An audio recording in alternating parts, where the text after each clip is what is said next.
Una cosa sorprendente de la palabra de Dios es que, y ha costado a muchos hermanos, es entender que Dios tiene su palabra lista para ser manifestada a través de sus discípulos, a través de sus discípulos, a través de sus hijos.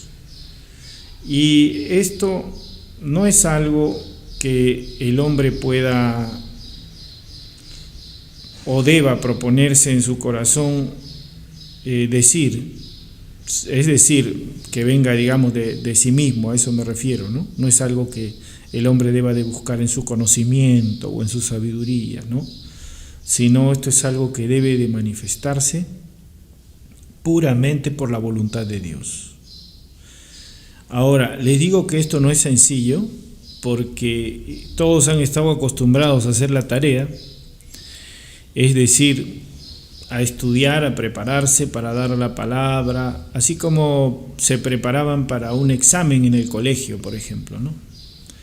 Pero el entendimiento que viene de Dios es completamente diferente, es algo distinto, tiene que ver con el amor de Dios, tiene que ver con la manifestación de aquello que es hermoso y que es lo espiritual de Dios, la respuesta eterna que llega al campo. Eso es algo completamente diferente. Y esto no quiere decir que no haya que leer la Biblia, esto es diferente. Hay que estudiar la palabra, por supuesto que hay que estudiar la palabra. Pero cuando nosotros disponemos nuestro corazón a que sea Dios el que se manifieste a través de nuestra vida, y nosotros menguamos, nosotros desaparecemos de la ecuación, ni siquiera pensamos en qué vamos a decir, si no es Dios el que está respondiendo, entonces la mesa se sirve, no solamente para el que habla, para el que oye, sino también para el que habla. Es decir, ambos comparten el alimento que viene de Dios y el nombre de Dios es glorificado.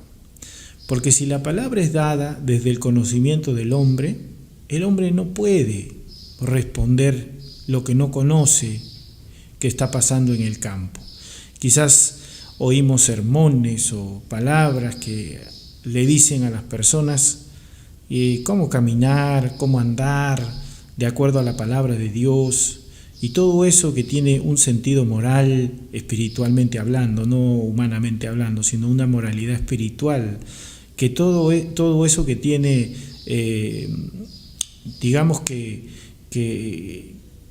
una buena intención, el mejor deseo, es importante, pero no es lo más importante. Lo más importante es que la palabra de Dios, la respuesta eterna, llegue al corazón de los hijos que necesitan esa respuesta. Si ustedes me acompañan pensando esto, se van a dar cuenta. Cuando el Señor se encuentra con la mujer samaritana le habla al Señor de religión. Le dice, nosotros adoramos en el monte, ustedes adoran en el templo. La religión es una especie de protección, es un engaño, tiene que ver con los ritos, con todo lo que el hombre puede hacer, pero no tiene que ver verdaderamente con la voluntad de Dios, no tiene que ver con lo espiritual, tiene que ver quizás hasta con lo moral, con lo ético, pero no tiene que ver con lo espiritual está por encima. Es decir, si una persona quiere ser por su propio esfuerzo justa, no va a poder ser más justa que Cristo. Manifestar a Cristo es manifestar la justicia de Dios, manifestar la respuesta eterna. Por eso la mujer samaritana, ella tenía esa protección para su vida, pero la religión me refiero, nosotros adoramos en el monte.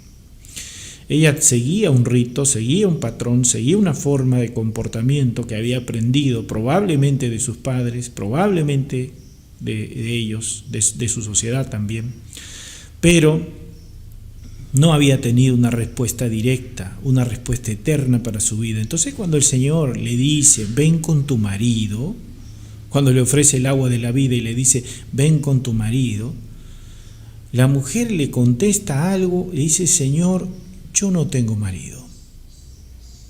Y cuando el Señor la ve, cuando el Señor la mira y sus ojos penetran en los ojos de esta mujer, puede ver el Señor su raíz de engaño, puede ver su soledad, puede ver su tristeza, y entonces le dice, bien has dicho, no tengo marido, pues 5 maridos has tenido y el 6º que tienes no es tu marido.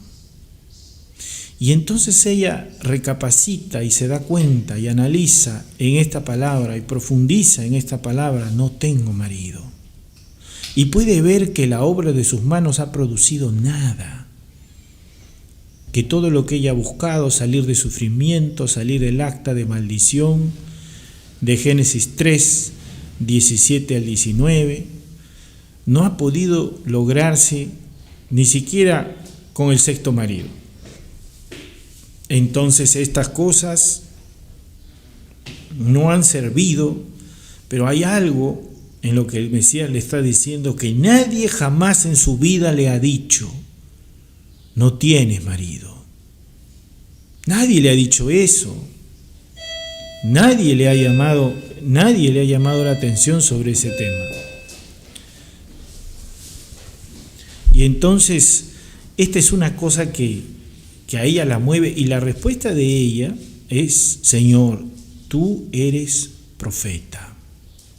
¿Por qué? Porque ella no tiene cómo explicar el hecho de que cada uno de ellos ha recibido la religión, pero nunca ha recibido una respuesta tan directa y tan profunda para su vida, que afecte verdaderamente su corazón, y algo que ella no ha compartido, que no ha compartido antes, que ella no ha dicho antes, que no lo ha revelado a este extraño, a este judío que está ahí hablando con ella, que después le dirá que él es el Mesías, que él es el Cristo.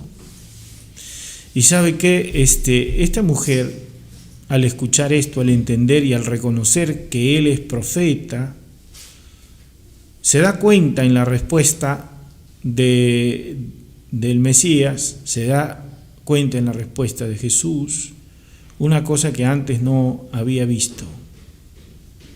Estaba ahí